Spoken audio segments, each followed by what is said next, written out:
Angel Reese makes bold threat to WNBA owners amid tense CBA negotiations. The saga for better pay for the players in the WNBA seems like a never-ending drum.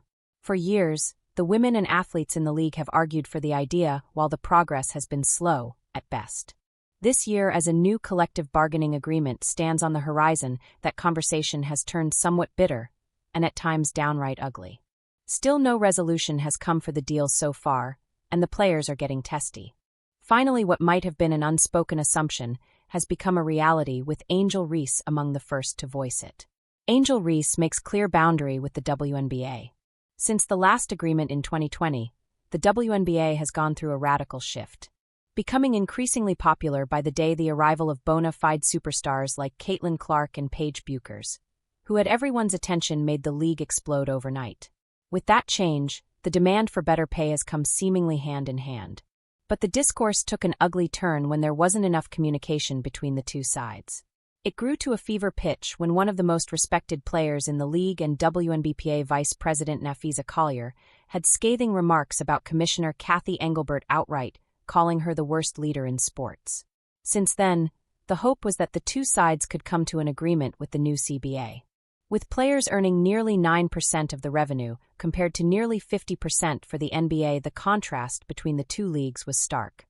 However, the WNBA, led by Engelbert and NBA Commissioner Adam Silver, were unwilling to waver on a revenue-sharing model, especially with ownership groups in the WNBA taking a share.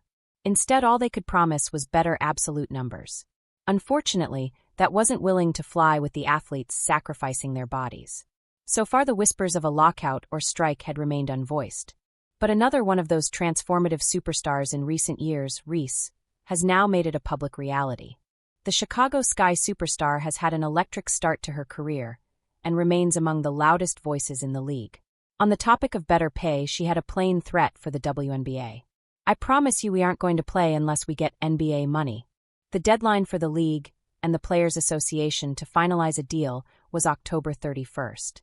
But the two sides have issued a 30-day extension after failing to come to an agreement. While neither side is willing to accept blame, the fact of the matter remains that the issue is still unresolved. Unless either side budges, and it seems like the players have a united front, where they are unwilling to waver, we could have a situation like 2003 on our hands. Back then, no deal was made until April, forcing then NBA Commissioner David Stern to step in and threaten an ultimatum. Just as the league is starting to surge in popularity, that would be a major setback for the players and fans alike. It will be worth monitoring how the situation plays out in the coming weeks and months.